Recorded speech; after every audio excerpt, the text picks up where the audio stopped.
Hello and hello. 'Tis a dark and stormy day out where I am here. Rain and pitchforks and babies outside. Anyway, not sure what it's like by you, but that's what it is here.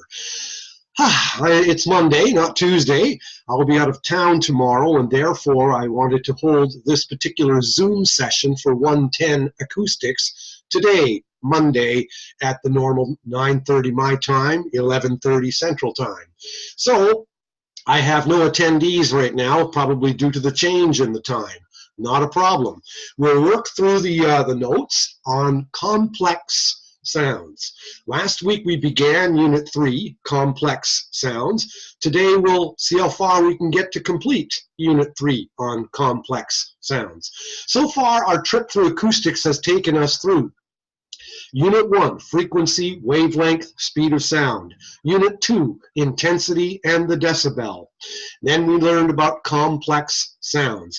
And this finishes the first half of the course, because the first half of the course is physical acoustics. After the midterm exam, the second half of the course covers psychoacoustics, or the perception of sound. All right. So, buttons and become a tailor. Why don't we share screen and look at where we are? So if I go to the notes, here we have complex sounds, filters, noise, and speech. And last week we mentioned, okay, almost all sounds are complex. Complex sounds are combinations of many different frequencies. Each frequency may have different amplitudes and phases, and complex sounds can be periodic or non-periodic. In other words, a mixture of both otherwise. Periodic, the sound repeats over time. Non-periodic, the sound wave does not repeat over time. And we said that tonality, things that have a basic hum or a tone to them, those sounds are periodic. And sounds that are pure noise, like traffic and door slams and things like that, those are non-periodic sounds. Wow, I'm hearing a lot of high-pitched whistle outside. Don't know what it is. I got the window open so I can just hear the rain. Anyway, spectrum versus sound waves for representing complex sounds. Yeah, that noise is getting to be a bit much. Hang on here.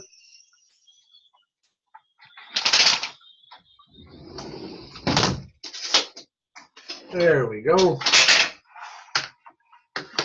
All right, I just shut the window over here and made it a little quieter. I'm not sure what was audible to you, but it was this high-pitched, weird whine. Anyway, now if we look at some pictures here in our good old notes, we began with this slide last week, saying a top sound, A, and then B, another sound, and C, another sound, and you stick all three together and you get D. And that's a periodic sound too, a bit ragged, but nonetheless it does repeat over time. And as you move on down, we said we can represent sound in terms of a spectrum too, can't we? Instead of a sound wave, a spectrum, where the axes are frequency on the horizontal, amplitude on the vertical, and this particular spectrum is showing you 1, 2, 3, 4, 5, 6, 7, 8, 9, 10 sounds, and these are all equal multiples of the fundamental frequency, the fundamental being the lowest one in the complex sound. And these are all, you can see that the amplitude here tends to drop off as you get higher and higher and higher. And a good idea to review the difference between harmonic and octave. Harmonics are equal multiples of the fundamental frequency. Octaves is a doubling of frequency. So 200, yep, that's double 100. But 300 isn't double 100, okay? Nor is it double 200. The next octave up would be 100, 200, 400, 800, and so on. Okay, so this is a discrete spectrum showing you individual frequencies in a complex sound. Then again, you can also have what they call continuous spectra, okay, showing you that everything under A, all frequencies under the top line are included. And same within B. All frequencies under the line are included. But you can see that these are two different spectra too, can't you? These are, the top one is flat, whereas the bottom one rises like a hill. So it means that there's more amplitude in the higher frequencies and less amplitude in the lower frequencies. And these, by the way, are important to grip and grasp. I'll tell you why. Because in the field of hearing aids, you are rarely talking about these. Almost never. You know, all hearing aids are read in terms of their spectra. What are they putting out? What complex sounds are they dealing with?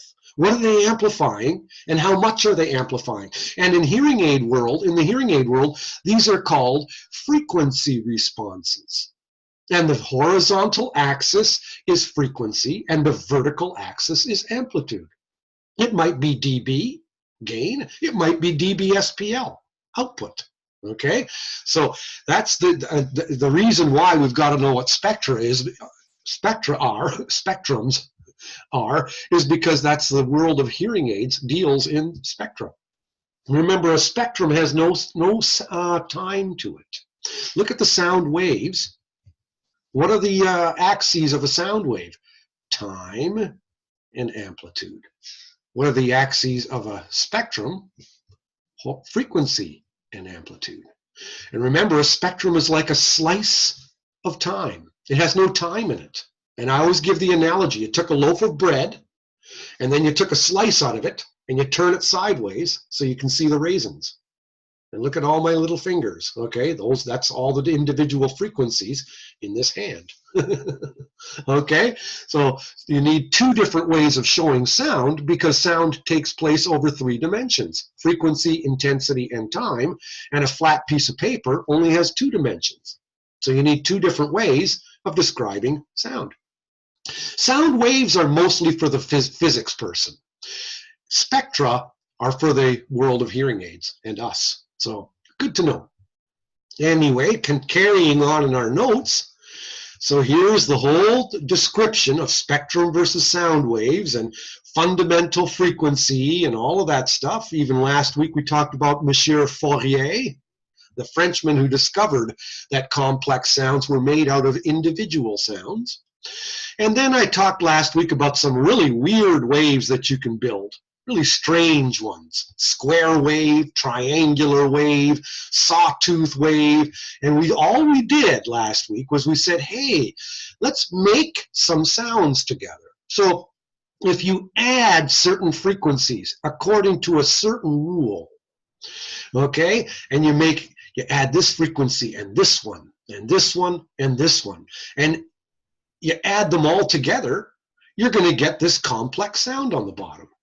But you can add frequencies together in really weird ways to get odd-looking complex sound waves. Look, here's the bottom one, is an odd-looking complex sound wave. Here's another one. Okay, here you had 4 frequencies. Here you took away one of the frequencies. So the complex wave changed a little bit. Interesting, though. You still have the big bumps just as far apart. Isn't that neat? Here too, the big tall bumps are just as far apart, even though you removed the fundamental frequency. You know why? Because the harmonics are still 200 hertz apart. And so the big tall waves are still going to be equidistant apart, but the waveform will change.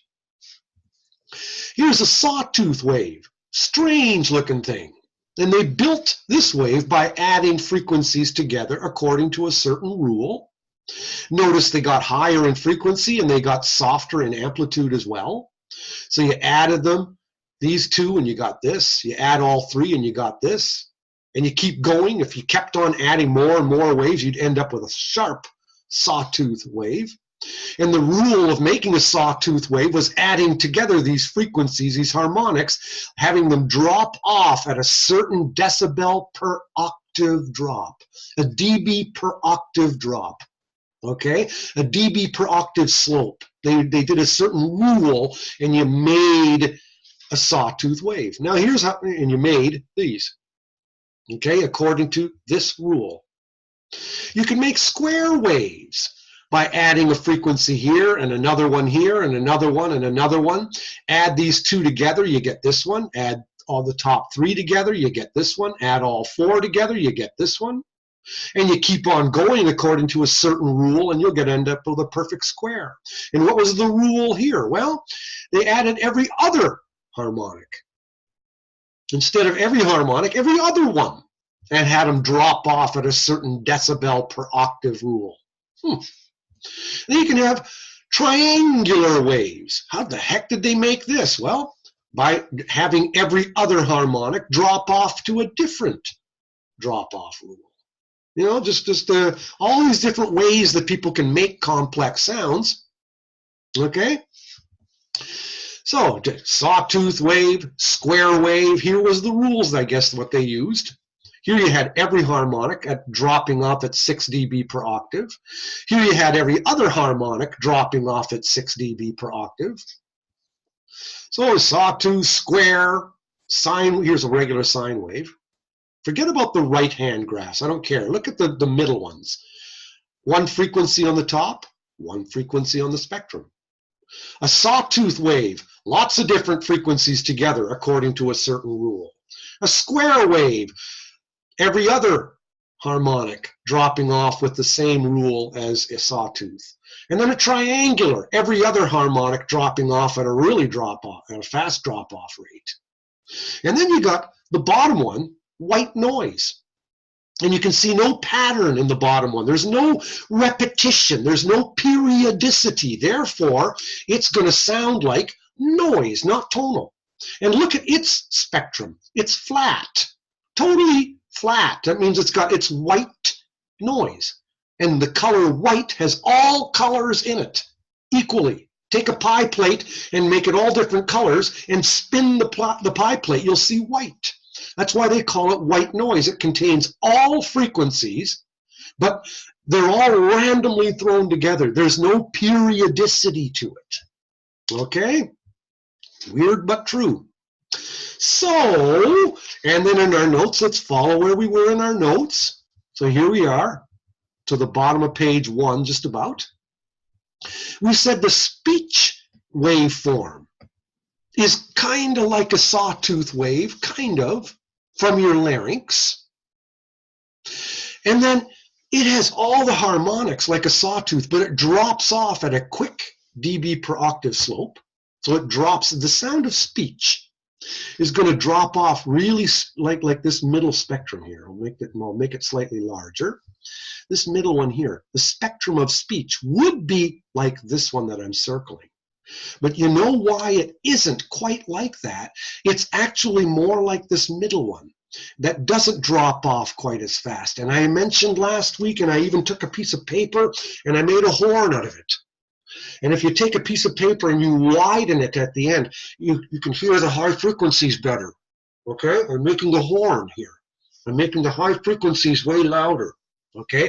And so you're canceling off some of this drop off because your throat is like a horn. It's narrow here and it gets wider toward your mouth. And that's called your vocal tract. From here to here is about 17 centimeters. What's another, this, by the way, is a quarter wave resonator because it's closed at one end and opens up at the other end. What's another one we've covered? The ear canal. It's open at one end and closed at the other end too. And remember how long the ear canal is. 1 inch, 2.5 centimeters. It's going to vibrate or resonate with sounds 4 times as long. 4 inches long or 10 centimeters. Okay? And your vocal tract, 17 centimeters long. What's it going to resonate with? Sound waves 4 times as long. Sound waves that are 68 centimeters, 4 times 17. Anyway, and that would be about 500 hertz. What's the wavelength? What's the frequency? Frequency is speed of sound over wavelength. Wavelength is speed of sound over frequency. So what frequency would the voice vibrate with? Well, what's the speed of sound in air? 340 meters per second. divided by the wavelength, 0.68. Okay, 340, get your calculator out, divided by 0.68, and you get 500. So that would be the natural resonating frequency of the human voice. Just thought I'd tell you. Anyway, share screen, look at notes. And when we look at our notes here, you'll get to something called, at the bottom of the page in your writing, and over here on this slide, called beats. So let's look at beats, not the kind you eat. If you add two tones that are far apart in frequency, you'll get a complex sound of two distinct frequencies. Okay? But when you're adding together two simple pure tones that are close to each other in frequency, the whole wave envelope shows amplitude and increases and decreases over time. What do we mean by that? The top, look at the top one.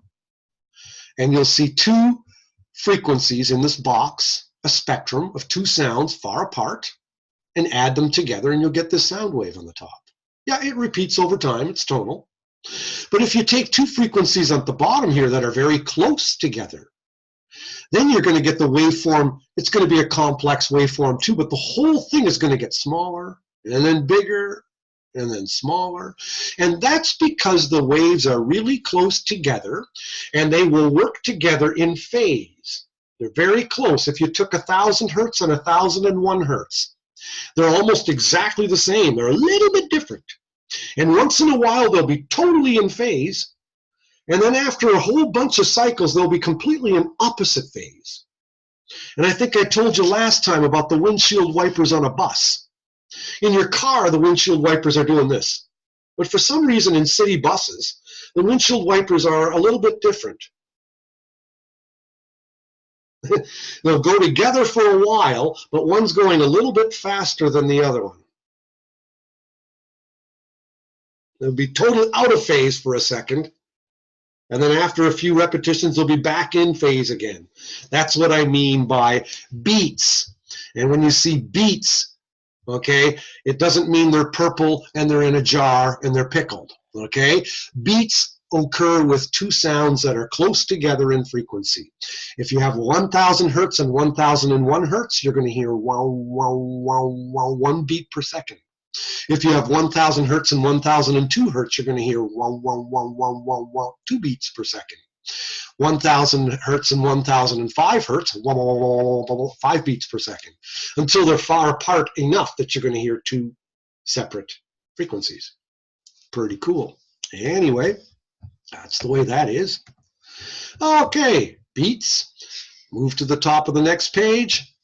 Phases of individual frequencies add together at times and cancel each other out. This gives you beats. Beats occur at a rate of F2 minus F1. Okay, what the difference between the two frequencies, in other words. And then we talked last week, I showed you a spectrum of 3 complex sounds. So we'll do that now. Here, a spectrum of 3 complex sounds. And they all, note, have the same fundamental frequency. They all have the same harmonics, but they're all different heights. And this might be that if you follow my cursor, you've got a resonance happening here, and then not here, and then a resonance happening here, and then not here. Look at the middle one, a little resonance here, and then a little resonance in the middle, and then a little resonance at the high ones. And then the bottom one, a big resonance kind of here, and then it drops off, and then another one here. This is all due to the mass and stiffness properties of the object through which the sound is traveling. The top one might be a trumpet, the bottom one might be a clarinet, okay? Mass and stiffness together, remember, create the resonance of an object. Mass resonates with lows, stiffness resonates with highs. And we called that last week the flip side of the word called impedance. And we said impedance, what doesn't impede, resonates. What doesn't resonate is impeded. Okay? So they work backwards and forwards like that. So mass resonates with low frequencies, mass opposes highs. Stiffness resonates with high frequencies, stiffness opposes lows. Okay, so opposition due to mass and opposition due to stiffness together create the resonance. What isn't opposed gets through. And then we said there's a third thing called resistance. In any object to the passage of sound, there's also resistance. And in any object, its resistance to the passage of sound is equal for all frequencies. But obviously, the opposition to the sound, not the resistance, but the opposition is going to be very, very frequency dependent. Opposition due to mass will oppose highs. Opposition due to stiffness will oppose lows, and it will pass highs. Opposing versus passing. Whatever is not opposed gets through. That's what resonates. Okay, and we call that whole bundle impedance. Opposition due to mass, opposition due to stiffness, and resistance. All three of those stuck together are called impedance. And if you flip it upside down, resonance. And that's what we have in your page over here on page 2. And in your notes, it's covered here. So we move on through to get to that, to where we are now. Okay? Impedance. In any object through which sound travels can be said to act as filters. Okay? Just, you can act like a filter. Think of a vacuum filter. What's it going to pass through? The air. What's it going to impede? What's it going to stop? The dirt. Okay, the dirt can't get through the little filter. So you can think of anything like these, you can think of these as filters. The filter is letting this one sound through, but it's not letting these through as much. And then it lets this one through, but it's not letting this one as much. And the bottom one, that filter is letting these frequencies through, but it's not letting 1800 through. See that? Okay, so you can think or construe of things that resonate and things that impede, or it's the same thing, as filters. So, when you look at that, in speech, filters, your face, okay, shapes the basic buzz of the vocal folds or larynx. Filtering resonance properties of the 17-centimeter vocal tract give individual speech quality. Now I'll stop sharing and talk to you, because I said last week we were really going to talk about speech. And here we are. We're really going to talk about speech, okay? Because speech is the most important sound anyone wants to hear with a hearing aid. That's why. So think about speech now. A little bit of speech-language pathology. I have a larynx, you have a larynx. How come my voice sounds different than yours? Okay, take two guys, Bob and Joe. And they are both the same age, they're in the same class at school, but their voices are different. But if you took Bob's larynx out, and you took, who's the other guy I mentioned? Jerry? I can't remember anymore. You took the other fella, and you took his larynx. The larynx aren't that different. Okay, or the larynges, the two larynxes. How do you spell larynx? L-A-R-Y-N-X. Not larynx, larynx. That's not a voice box. Stupid name, voice box. Stupid. It's your Adam's apple, right? What's your Adam's apple? If you opened up that little chamber, and I'm going to show you a picture of it soon. Okay? The larynx of Bob and the larynx of Jim or whomever is not all that different. What makes the voices sound different is that Bob has a different head than Jim. He has different mass and different stiffness properties. His face is different. His skull is different. The roof of his mouth is different. His nasal cavities are different. His sinuses are different. So the whole face is going to resonate differently, because it has different mass and stiffness properties. It's going to offer different impedances, which in turn is going to be offering different resonances. And that's why people's individual voices sound different. Okay, think of it like guitar, like the strings of a guitar. The strings on any guitar are similar, but it's the shape of the box that's going to resonate. Okay, a violin will sound different from a cello, will sound different from a viola. Okay, all because they're a different shape of box, and they're going to have different mass and stiffness properties to them. So you can think about that when you think about speech. Let's look at our notes here and carry on. Filtering resonance properties of the vocal tract give individual speech quality. Everyone's speech would otherwise sound quite tinny and quite similar. Filters in any sound transmission system are defined by cutoff frequencies and dB per octave roll off. 4 common types of filters. Let's take a look-see at some filters. Oh, this is a slide talking about impedance, resonance. When your opposition due to mass is equal to your opposition due to stiffness, you have resonance. This is out of your textbook, Lassen-Woodford. Here's 4 different filters. And when you look at the top one, you got low pass. It's letting the lows pass, and it's not letting the highs. High pass. It's letting the highs get through, and it's not letting the lows. Band pass. It's not letting the lows or highs get through. It's letting the middle get through. Notch filter. It's letting everything get through except what's in the V. Notch filters are used in hospital equipment to get rid of the 60 hertz hum occurring in your electricity. Did you know that when you look at fluorescent lights, they're actually blinking on and off 60 times a second? But we can't see that with our vision. We don't have that kind of visual resolution. So to us, it looks like they're going all the time. But they're really going. And there's a 60 hertz hum. And our alternating current in our electrical wires is 60 hertz, 60 times a second. It's not sound, but it's electricity. The wave is 60 times a second. So that has to be notched out. Otherwise, it's going to contaminate the readings in sensitive hospital equipment. Notch filters. Anyway, 4 different types of filters. But anything acts like a filter. I mean, this is just weird. This is a church in Iceland. No, don't look at it. Okay. So here you go. This is a waveform of noise. White noise on the left. You can see no periodicity, no repetition in time. And over here you'll see the flat spectrum of noise. White noise, it's flat.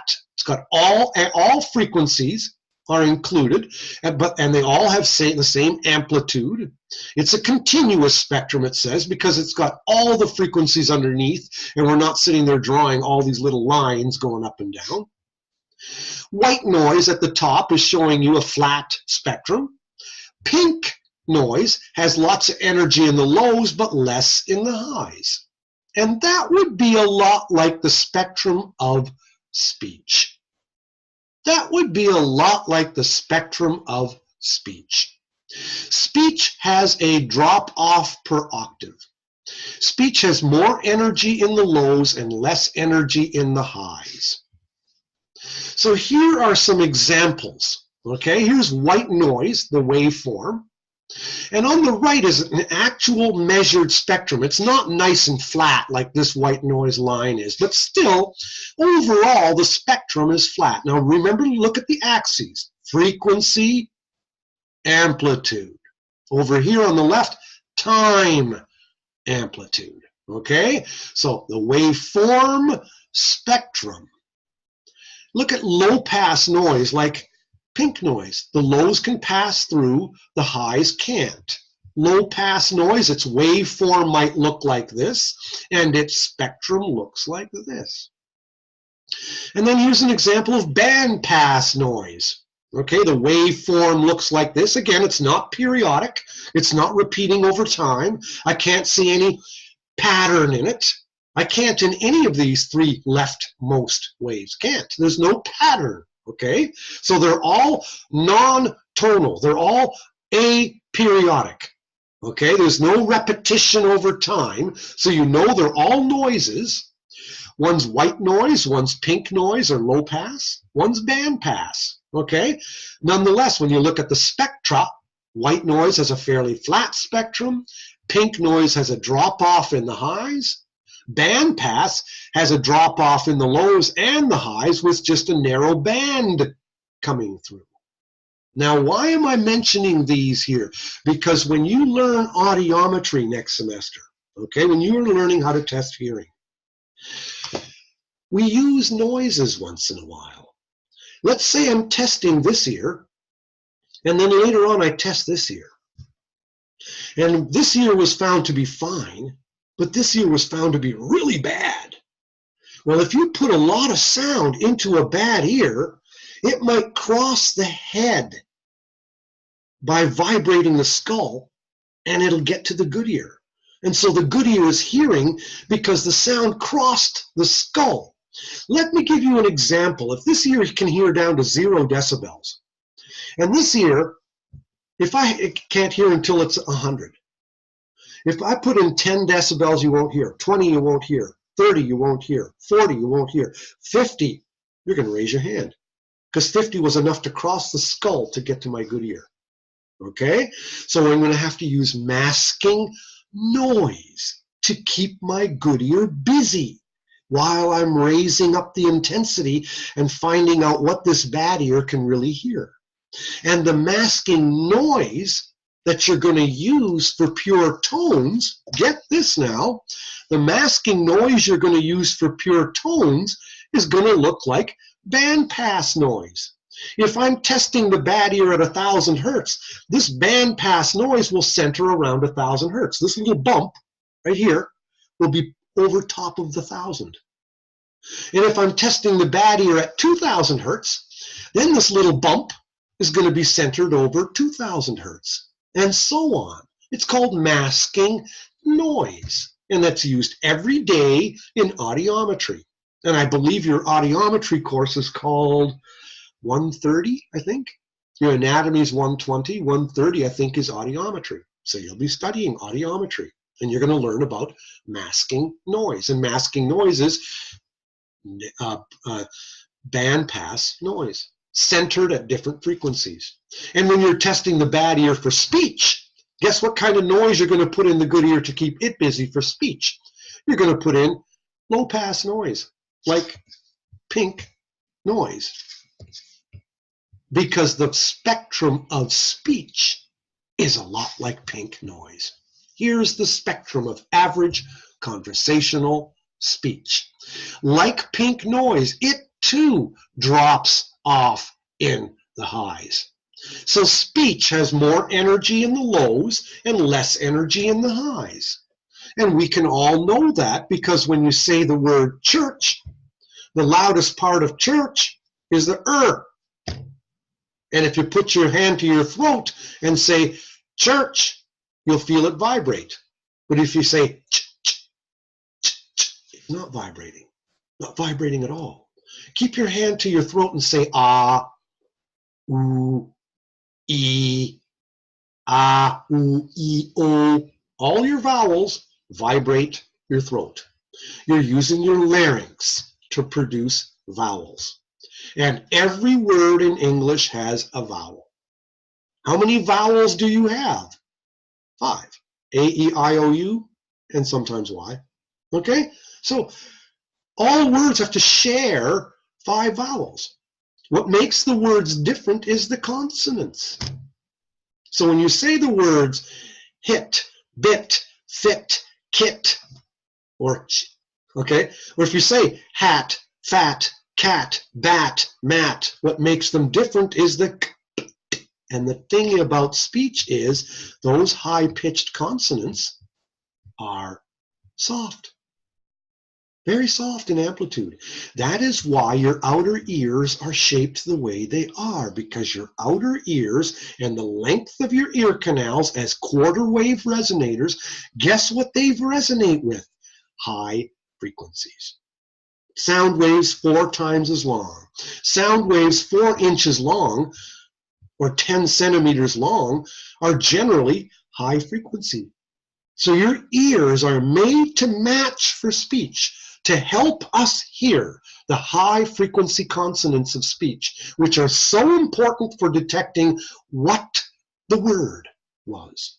So, looking now over here, let's look at the larynx and the shape of the face. All of this stuff. Here's the larynx at the bottom. Here's your back of your throat, and this is the top, the roof of your mouth. and your lips and your teeth. Your nasal cavity we won't worry about, but that also resonates, okay? But the anatomy of the human vocal tract, from the larynx or vocal folds to the lips, is 17 centimeters. Closed at one end, open at the other. The vibrating source, this is your larynx, you're looking down, okay? And here's the resonant structure, your face. So your vocal folds making a noise like ah, and then coming through the skull, the mass and stiffness of your skull produces speech. Much like the twanging of a string over the box of the guitar makes music. Okay? It's the shape of the box that determines the quality of the sound. The mass and the stiffness properties of the box. The mass and the stiffness properties of the head. That's what creates the quality of Bob's speech versus the quality of Jim's speech versus the quality of Bert's speech. Now, when you look at the vocal folds, look at from the left to the right and watch how they open and close. This is showing you one cycle, an opening, and then it's closing, and then they open.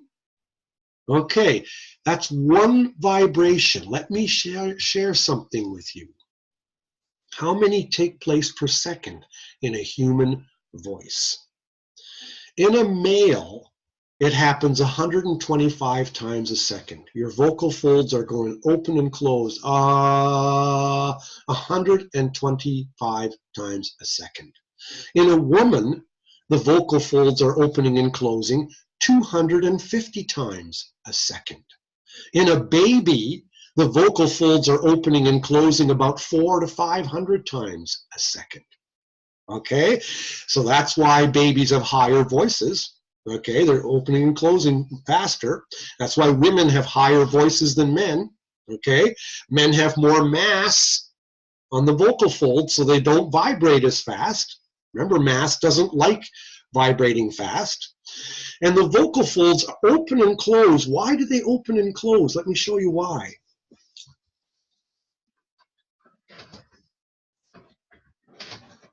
There we go. I got a piece of paper here. What I'm going to do is tear it in half.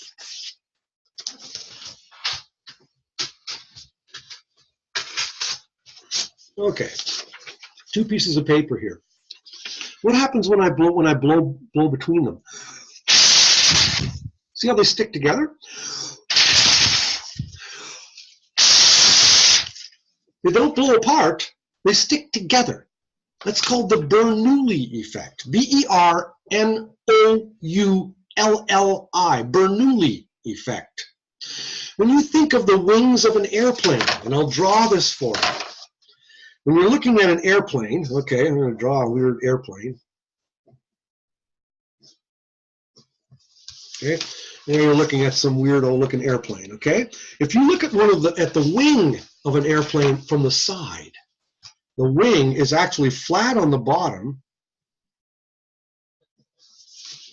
And let's say you're moving this way.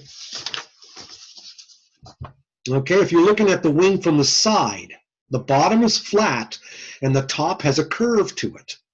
Now the air has to goes this way and also over the top. So the air, you're moving ahead, you're moving this area, you're going this way, and that means the air is rushing underneath the wing here, and it's rushing over top of the wing here. Okay? So what's happening when it's rushing over the top is that it has a longer distance to go. It's going faster. The air is going faster over the top than it is under the bottom. And you're creating a vacuum, a suction. And that's what lifts the plane up. Okay? Same with the Bernoulli effect.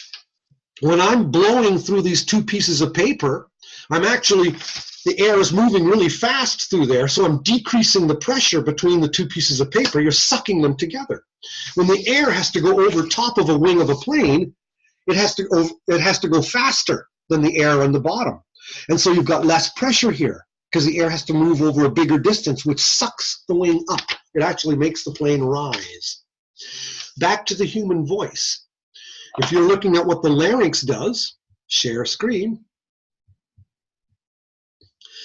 It's closed, and then the air pressure underneath bursts them open. Here you go. But now the air is rushing through the vocal folds, and what's that gonna do? It's gonna suck them closed again. And then the air pressure is gonna build underneath, forcing them open, and then the air is rushing through, which creates a vacuum, which sucks them back together again. Air pressure builds up underneath them again, poof, they're open, air rushes through, sucking them back together again.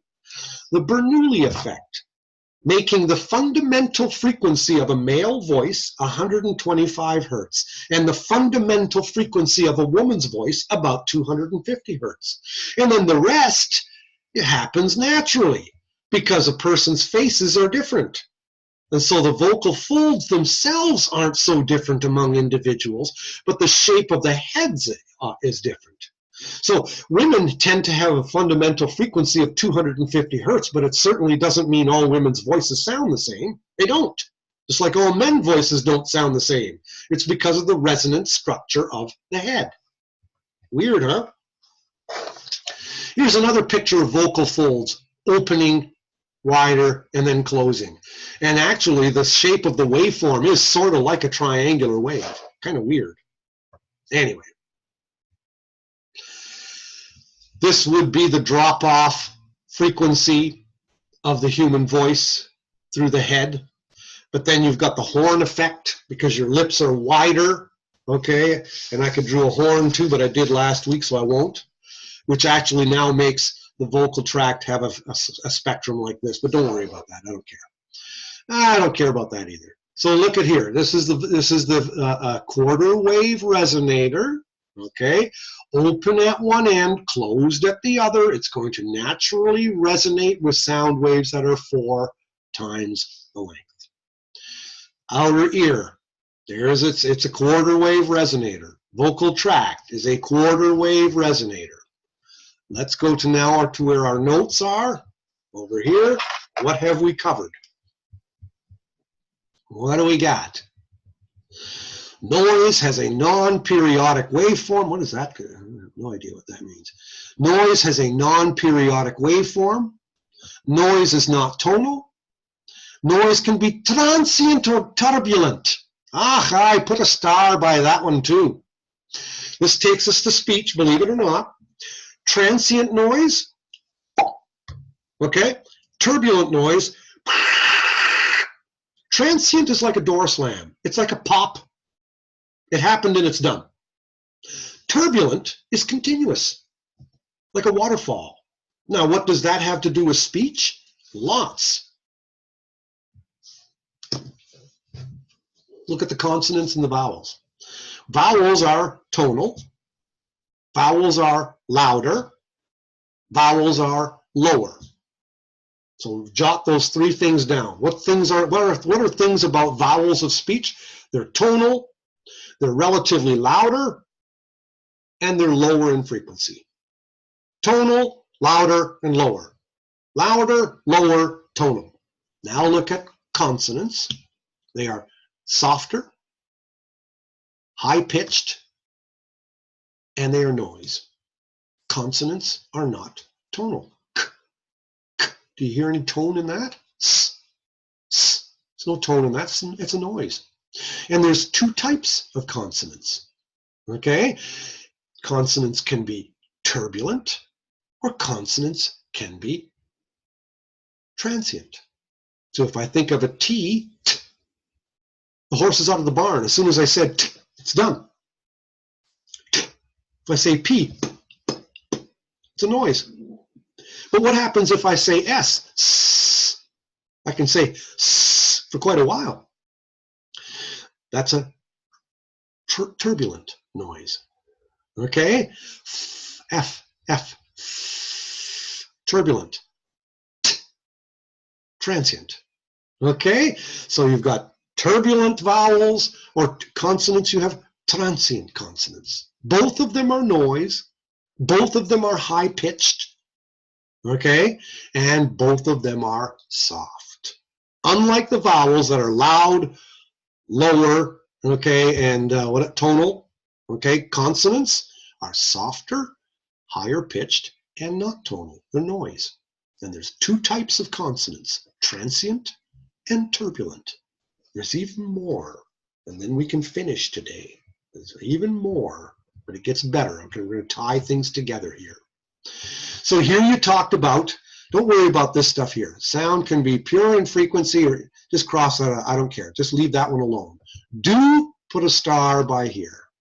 Know that. Okay? Then we talked about broadband noise and narrow bands of noise. Okay, broadband noise might be like white noise or pink noise. Narrow band is the stuff that I talked about used in masking, in audiometry. Those would be like band pass. And now we get to finish the section, speech as a complex sound. Fundamental frequency in a male voice is about 125. In a female, it's about 250. In a child, it's almost 500.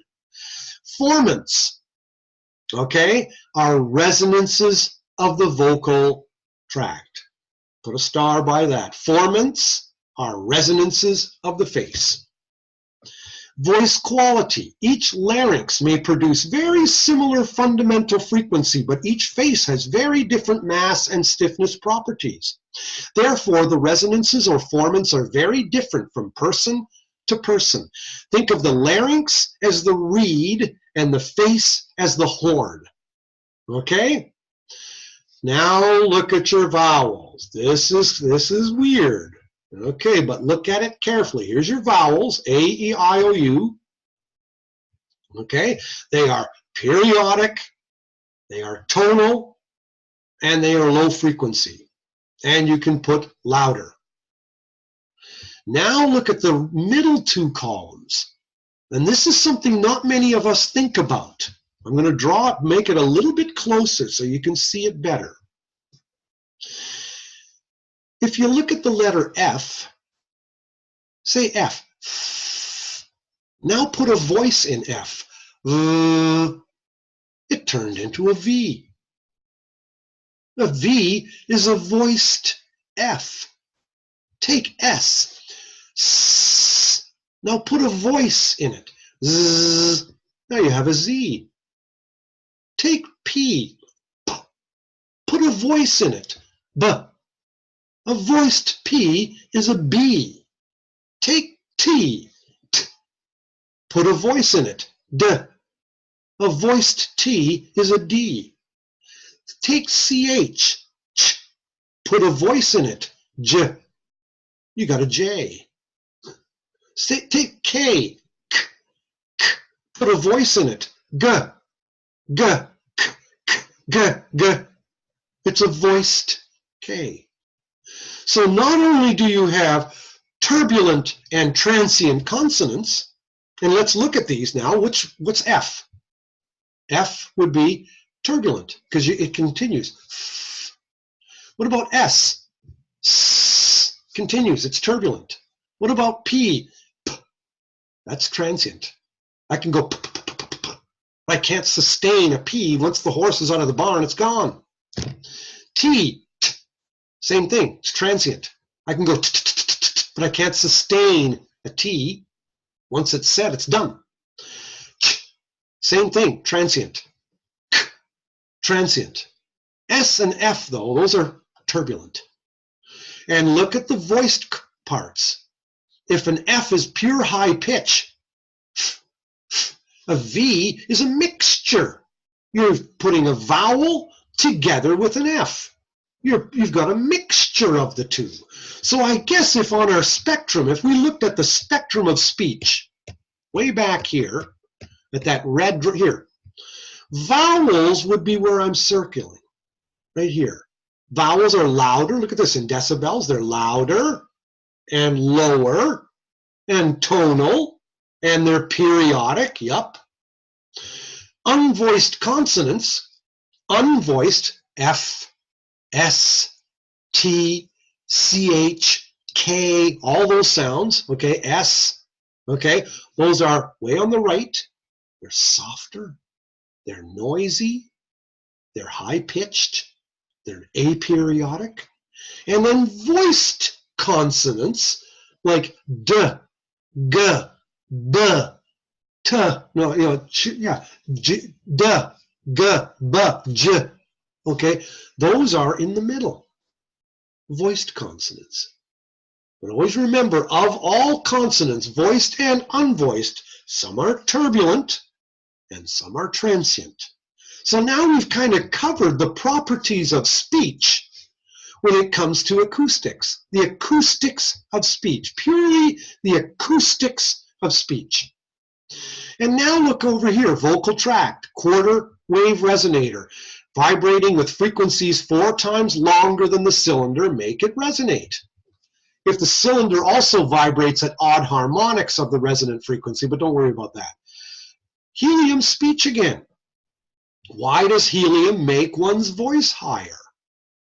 Wavelength of resonating frequency, 17 centimeters, because that's the length of the vocal tract. Multiply it by 4, you got 68 centimeters or 0.68 meters. And we said frequency is wavelength or a speed of sound over the wavelength. Wavelength is speed of sound over the frequency. So you want to find out what the frequency is. You know what the wavelength is, so you want to convert it to meters, 0.68 meters, because you're dealing with, you want to deal with apples and apples, not apples and oranges. So 68 centimeters, you got to convert that to meters because you're talking about sound speed, 340 meters per second. So 0.68 meters, okay, that's the wavelength, is equal to the speed of sound over the frequency. And you want to find out what x is. Okay? You could do it the other way. You could just say frequency is speed of sound over the wavelength. Either way, doesn't matter. But here we go.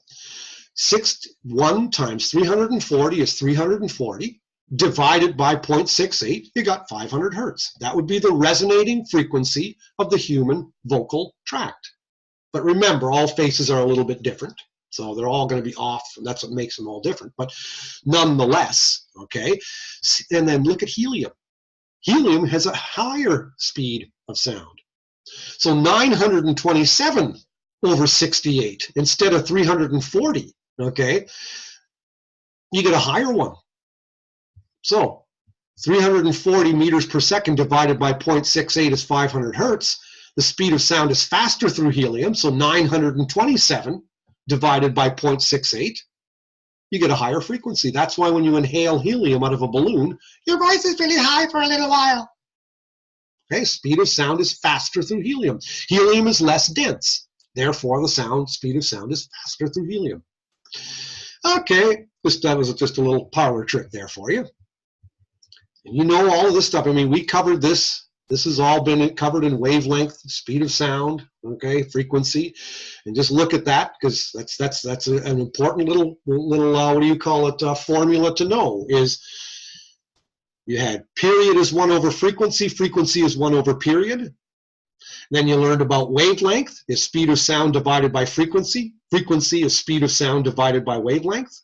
Same thing, okay? And then you also had in your decibel.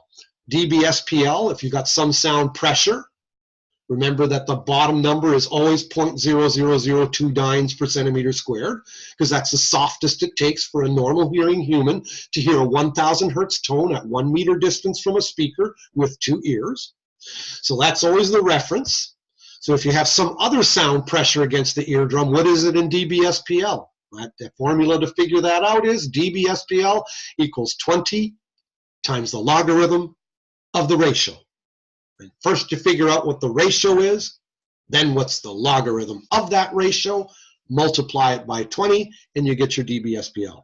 Those are your 3 formulas you have in acoustics, period. And just make it your business to know those, and you'll whiz through the course. Okay, speech on a spectrum, we've covered that already. Okay, we looked at it. And here you're describing voiced, unvoiced. Okay, consonants tell you what the word is. So now we can finish here. Okay, presbycusis and audibility of speech. Presbycusis and the audibility of speech. Keep going. Okay. Here's speech sounds on an audiogram. An audiogram is what you're testing hearing on. Okay, look at the 7-octave frequencies and the decibels going down.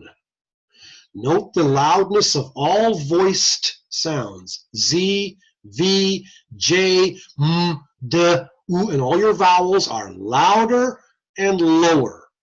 Your high-pitched consonants are softer and higher. And now look at what the resonance, look at here's someone with hearing loss. Okay, the X's and O's, you can hear the low pitches but can't hear the highs. Now ordinarily, your outer ear canal resonance helps you hear the soft high frequency consonants. But when you've got hearing loss in the highs, this added lift or resonance is no longer enough. So now you need hearing aids. And that's what you're going to be doing as HISs, fitting hearing aids. Okay? And when you put a hearing aid in an ear, of course you've lost this anyway, but you don't care because you're going to amplify. So at any rate, when you're looking at your notes here, how did we get that resonance? So presbycusis is high frequency hearing loss in the elderly population, extremely common. In acoustics of speech, vowels are louder than consonants. Vowels are normally heard more loudly than the consonants. With presbycusis, the audibility of the consonants is compromised even more. Speech sounds like a mumble. Acts as a low-pass filter of speech. Watch. I'm going to make a horn again. And here's what presbycusis does. Make a horn. I'm talking through paper. Here's a horn. And if I talk into the wide end of the horn, now you just hear the low pitches of my speech. You can't hear the highs very well. My speech is muffled. That's how elderly people hear. Okay? That's presbycusis. That's Mrs. Jones who can't hear what kids are saying today. Young people mumble. With a hearing aid, now when I turn with this horn the other way, you can hear the sharpness of my high frequency consonants. Okay? So you want to take this frown and turn it upside down. Okay? That's literally what you are giving to the elderly is high frequency amplification. They've got trouble hearing treble. The trouble with treble. When you got the trouble with treble, you can't hear, you kind of hear their consonants. All righty. So, okay, we'll look now at the bottom of your page. All right, the last thing, the resonance. In a weird way, presbycusis acts like a low-pass filter for speech. Lets the lows get through, but not the highs. Anyway, last thing, resonance of your outer ear canal. It too is a cylinder. So it too is a quarter wave resonator. And it's 2.5 centimeters long. 4 times 2.5 equals 10 centimeters. 10 centimeters equals 0.1 meter. So what would be the resonating frequency of your vocal tract? 340 divided by 0.1. Okay, so in other words, frequency is speed of sound over wavelength. Wavelength is speed of sound over frequency. 5 is equal to 10 over 2. Okay, 2 is equal to 10 over 5. That's all you're doing. So 340 divided by 0.1 would be 3,400 hertz. Well, why isn't this exactly 3,400 hertz? Because your ear canal is made of flesh and bone, and it's not made out of steel or glass. So that resonance that would be 3,400 hertz is actually spread out. Okay, but basically there it is. It begins around 1,500 hertz, it peaks around 2,700 hertz, and it goes all the way out past 4,000 hertz. It really hurts. So this has been the unit completing the complex sounds of speech. It's now October 1, and I believe October, and normally we have this class on October or on Tuesdays. So if you want, I will be happy to hold another Zoom session on October 9, Tuesday, that we can do a review. And that would be great if a whole bunch of people attended, because then you can ask me questions. And that's the idea. I would love to not be talking as much, but more to be answering questions. I think your midterms begin on the 10th. I believe that that week is midterm week at OTC. So that's just, it would be, we are a little bit ahead. We've got an extra week in here. So I will stop yakking now. We're done. Units 1, 2, and 3. Have a good one, and we'll talk at you later. I'll stop sharing here and go over to here and stop recording.